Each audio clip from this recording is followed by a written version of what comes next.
पहाड़ों के बीच बसे एक छोटे से गांव में हर साल अजीब घटनाएं होती थी। लोग कहते थे कि वहां एक आत्मा भटक रही है, बस जो अपने पिछले जन्म का बदला लेने आई है। गांव के लोग डर के मारे रात को घरों से बाहर नहीं निकलते थे। रामलाल का परिवार रामलाल का परिवार हाल ही में उस गांव में आया था। वह इन अंधविश्वासों पर विश्वास नहीं करता था। गांव वालों ने उसे चेतावनी दी कि पहाड़ी के पास बने पुराने मंदिर के पास न जाना, लेकिन रामलाल ने उनकी बात को मजाक में उड़ा दिया। रहस्यमयी आवाजें। एक रात रामलाल की बेटी सुनीता को घर के बाहर किसी औरत के रोने की आवाज सुनाई दी। उसने खिड़की से झांका तो सफेद साड़ी पहने एक महिला को देखा जो हवा में तैरती हुई दिख रही थी। वह डरकर चिल्लाई, लेकिन जब तक परिवार के लोग बाहर आए वह महिला गायब हो चुकी थी। पिछले जन्म की यादें। सुनीता ने कुछ दिनों बाद अजीब बातें कहना शुरू कर दिया। उसने बताया कि वह इस गांव में पहले भी रह चुकी है। उसने गांव के हर कोने के बारे में सटीक जानकारी दी जो कोई नहीं जानता था। उसकी बातें सुनकर गांव वाले सन्न रह गए। मंदिर का रहस्य। सुनीता ने अपने पिता से कहा, पिछले जन्म में मेरी हत्या यहीं पुराने मंदिर में हुई थी। मुझे उस दिन धोखे से बुलाया गया और मारा गया। आत्मा तब तक मुक्त नहीं होगी जब तक मेरा हत्यारा सजा नहीं पाता।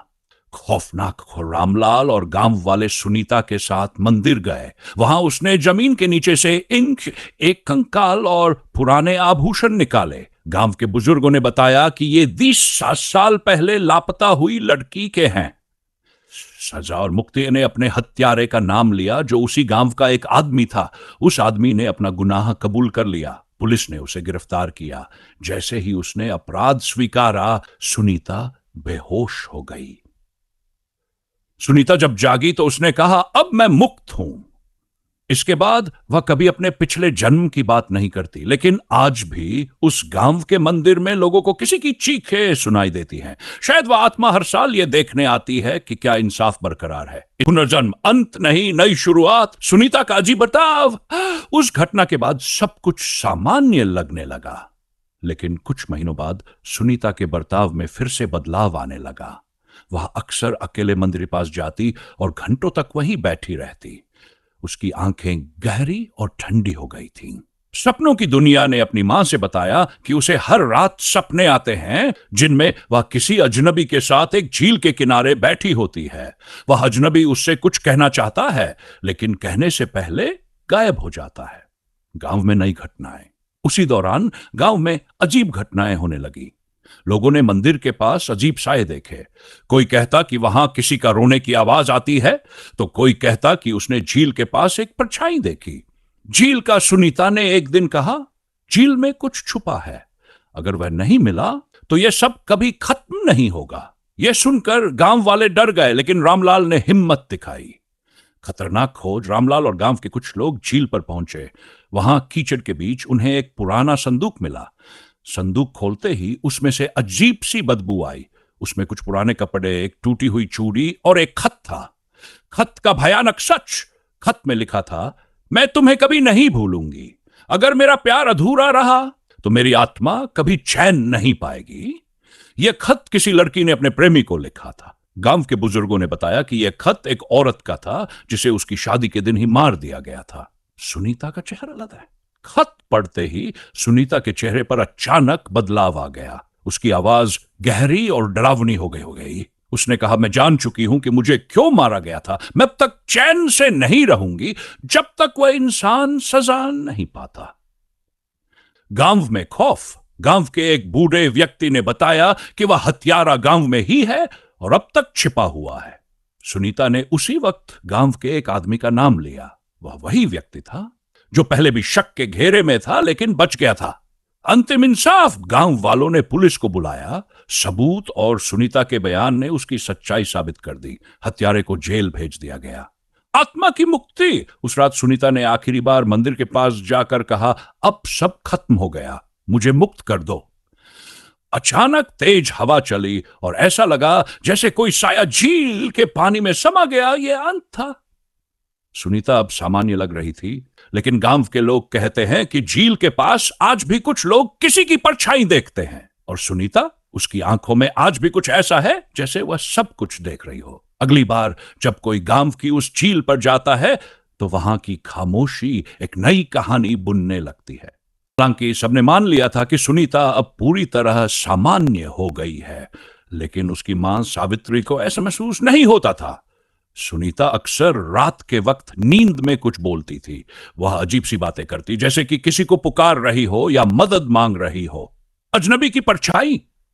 एक रात सावित्री ने सुनीता को उसके कमरे में नहीं पाया। जब वह उसे ढूंढने बाहर गई तो उसने देखा कि सुनीता झील के पास खड़ी है। उसके सामने एक अजनबी साया खड़ा था। साया धीरे धीरे गायब हो गया और सुनीता वहीं बेहोश होकर गिर पड़ी। गांव की नई समस्या। अगले दिन गांव में एक और रहस्यमय घटना हुई। एक नौजवान लड़का जिसका नाम अरुण था, अचानक गायब हो गया। अरुण उसी झील के पास मछली पकड़ने गया था, लेकिन वहां उसकी केवल नाव और चप्पू मिले। गांव के लोग सहमे हुए थे और अब झील को श्रापित मानने लगे। अजीब सपना। सुनीता ने बताया कि उसने अरुण को अपने सपने में देखा था। वह कह रहा था, मुझे बचाओ, झील के नीचे एक राज छुपा है। अगर वह सामने नहीं आया तो कई और लोग गायब हो जाएंगे। झील की गहराई में छुपा राज। गांव वालों ने मिलकर फैसला किया कि झील के अंदर क्या है, इसे जानना होगा। कुछ गोताखोर झील की गहराई में उतरे। वहां उन्होंने एक बड़ा पत्थर देखा जिसके नीचे कुछ दबी हुई चीजें थीं। जब उन्होंने पत्थर हटाया तो वहां एक और कंकाल मिला। रहस्यमय गहने और पत्थर। कुछ पुराने गहने और एक और पत्थर मिला। उसमें लिखा था, मुझे झील के नीचे कैद किया गया है। मेरी आत्मा को तब तक शांति नहीं मिलेगी जब तक मेरा सच सामने नहीं आएगा। सुनीता पर फिर से असर। जैसे ही गहने और पत्र बाहर लाए गए, सुनीता पर फिर से अजीब असर होने लगा। उसकी आवाज बदल गई और उसने कहा, तुम सबने मेरा जीवन छीन लिया, लेकिन अब मैं सबको सजा दूंगी। कोई नहीं बचेगा। गांव का विनाश। उसके बाद से गांव में अजीब घटनाएं तेज हो गई। लोग बीमार पड़ने लगे, फसलें सूख गई और झील के पास हर रात किसी की चीखें सुनाई देने लगीं। गांव वाले डर के मारे वहां से पलायन करने गए, अंतिम मोक्ष की कोशिश। गांव के कुछ साधुओं को बुलाया गया, जिन्होंने बताया कि झील के पास एक तांत्रिक क्रिया की गई थी, जिसके कारण वहां आत्माओं का वास हो गया है। उन्होंने एक यज्ञ करने की सलाह दी। यज्ञ के दौरान सुनीता अचानक झील की ओर भागने लगी। गांव वाले उसे रोकने की कोशिश कर रहे थे, लेकिन वह पानी में कूद गई। तभी झील से एक बड़ा साया निकला और पूरे गांव में दहशत फैल गई। क्या अंत हुआ? यज्ञ पूरा होने के बाद सब कुछ शांत हो गया। सुनीता झील से बाहर आ गई, लेकिन अब उसकी आंखें बुझ चुकी थी। उसने कुछ नहीं कहा, बस एक गहरी सांस ली और कहा, अब सब खत्म हो गया।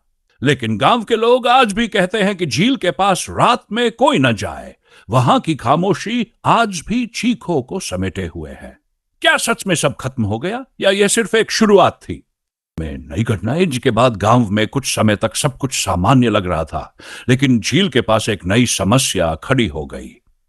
वहां जो भी रात के वक्त जाता, वह या तो गायब हो जाता या फिर किसी मानसिक समस्या का शिकार हो जाता। झील का पानी भी धीरे धीरे लाल रंग में बदलने लगा था। सुनीता का बर्ताव। सुनीता अब और ज्यादा चुप रहने लगी थी। वह दिन भर कमरे में बंद रहती और कभी कभी अकेले में कुछ बुदबुदाती थी। उसकी मां ने एक रात उसे जागते हुए सुना। वह बार बार एक ही नाम दोहरा रही थी। आर्व कौन था? गांव के बड़े बुजुर्गों से पता चला कि आर्व वही व्यक्ति था जिसके साथ झील के रहस्य जुड़े हुए थे। आर्व और उसकी प्रेमिका को 25 साल पहले इस झील के पास बेरहमी से मार दिया गया था। आर्व का कंकाल अभी तक नहीं मिला था। मान लिया गया कि उसका शव झील के अंदर कहीं खो गया है। झील का और गहराई में जान गांव के कुछ साहसियों ने फैसला किया कि झील के अंदर और गहराई में जाकर देखें। उन्होंने आधुनिक उपकरण से झील की तलहटी में खोजबीन शुरू की। वहां उन्हें एक पुराना लोहे का बक्सा मिला जिसे जंग लग चुका था। भयानक सच का खुलासा। बक्सा खोलने पर उसमें एक खून से सना हुआ दुपट्टा, एक चूड़ी और एक तांत्रिक प्रतीक मिला। वह प्रतीक तंत्र विद्या से जुड़ा हुआ था, जिसका इस्तेमाल आत्माओं को कैद करने के लिए किया जाता था। यह साफ था कि आर्व और उसकी प्रेमिका को झील में मारकर उनकी आत्माओं तांत्रिक क्रिया के जरिए कैद कर दिया गया था। सुनीता का अजीब व्यवहार। जैसे ही बक्सा झील से बाहर लाया गया, सुनीता फिर से अजीब तरह से बर्ताव करने लगी। उसने कहा, आर्व अब आजाद होगा, लेकिन जो इस अन्याय में शामिल थे उनकी सजा अभी बाकी है। गांव में तबाही का सिलसिला। झील से बक्सा बाहर निकालने के बाद गांव में भयंकर तबाही शुरू हो गई। रात को लोगों के घरों में अजीब परछाई दिखने लगी, जानवर मरने लगे और गांव के 4 लोग रहस्यमय तरीके से गायब हो गए। अंतिम लड़ाई। गांव के तांत्रिक ने बताया कि आत्माओं को पूरी तरह शांत करने के लिए झील के पास एक बड़ा हवन करना होगा और झील का पानी शुद्ध करना होगा, लेकिन चेतावनी दी गई कि यह बेहद खतरनाक होगा क्योंकि आत्माएं इसे रोकने की कोशिश करेंगी। हवन का भयानक मंजर। हवन शुरू हुआ और झील का पानी तेजी से उफान पर आ गया। ऐसा लगा जैसे झील के अंदर से चीखें निकल रही हों। तभी सुनीता बेहोश होकर गिर पड़ी। हवन के दौरान झील से काले धुएं का साया निकला जिसने सभी को डर से जकड़ लिया। आत्माओं की मुक्ति। आखिरकार हवन पूरा हुआ। झील का पानी धीरे धीरे साफ होने लगा। सुनीता ने होश में आते ही कहा, आर अब आजाद है। लेकिन झील ने जो देखा है वह कभी नहीं भूलेगी। गांव का भविष्य। गांव वाले धीरे धीरे अपनी जिंदगी में लौटने लगे, लेकिन झील के पास कोई नहीं जाता। सुनीता और उसका परिवार भी गांव छोड़कर दूसरी जगह चला गया। लेकिन क्या यह सच में अंत है? झील के पास आज भी रात को किसी के रोने की आवाजें सुनाई देती हैं। लोग कहते हैं कि झील की खामोशी के पीछे अब भी एक गहरा रहस्य छुपा है। क्या आत्माएं सच में मुक्त हुई या यह सिर्फ एक छलावा है?